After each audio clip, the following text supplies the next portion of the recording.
Okay, pag-usapan natin ang isang napaka-interesanting political strategy. Hihimayin natin ngayon ang isang pagsusuri tungkol sa isang high-stakes na political defense na ginagamit dito sa Pilipinas. Sige, simulan natin agad sa pinakasentrong tanong na binabato ng source natin. Ito ba ay isang paninindigan may prinsipyo o isa lang political na manyobra?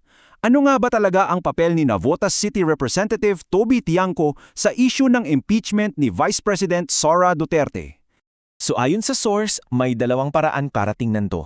Sa isang banda, pwedeng isipin na, wow, si Congressman Tiangco ay isang tapat at may prinsipyong mamabatas na lumalaban sa sistema. Pero sa kabilang banda naman, may interpretasyon na isa lang siyang, alam nyo na, political survivor na dumidiskarte para makakampi sa tingin niyang mananalo sa susunod. At dyan mismo umiikot ang buong debate. Okay, pasukin na natin yung tinatawag na red herring na depensa. Ating himayin itong kontrobersyal na argumento na to based sa nakita ng ating source. Ito yung sikat na linya, di ba?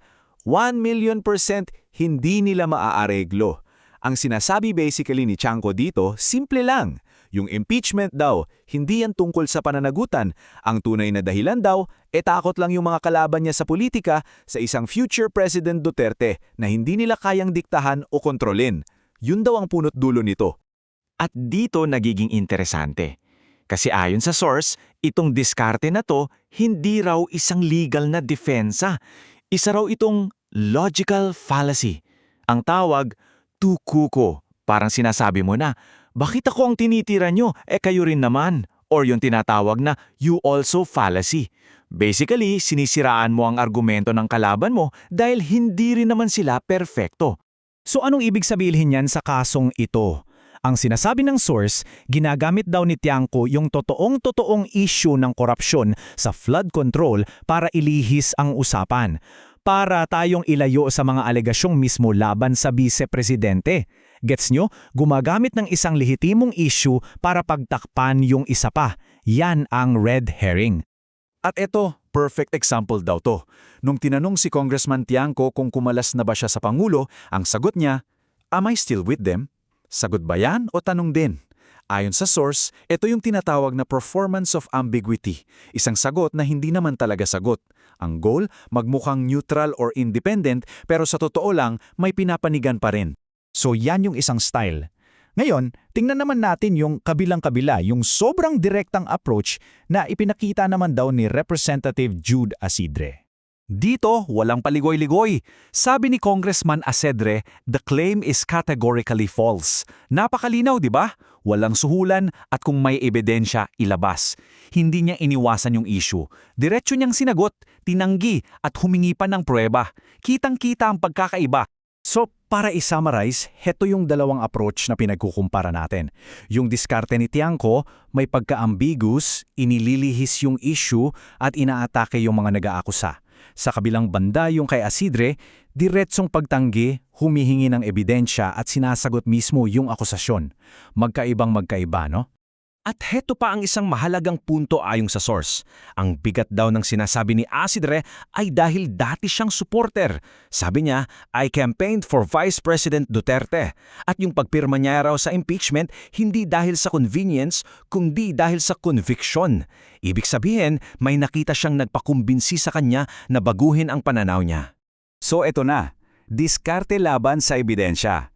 Ano ba talaga ang sinasabi nitong lahat tungkol sa mismong depensa? Ito yung pinaka-thesis ng source. Sabi niya, may pattern daw dyan. Kapag mahina ang ebidensya laban sa'yo, aatakihin ng depensa mo yung ebidensya. Pero kapag malakas ang ebidensya, iba ang target. Yung proseso at yung mga taong sangkot.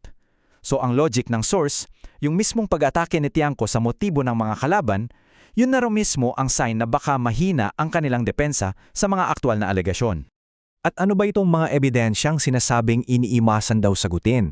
Well, ayong sa complaint, may mga sumpaang salaysay daw, may findings mula sa COA, may issue ng 1,700 na ghost recipients at mga pangalan tulad ni Mary Grace Piatos. At syempre, yung napakabilis na 11-araw na liquidation daw ng 125 million pesos. Ito yung mga laman ng kaso na ayon sa source, hindi direktang tinutugunan.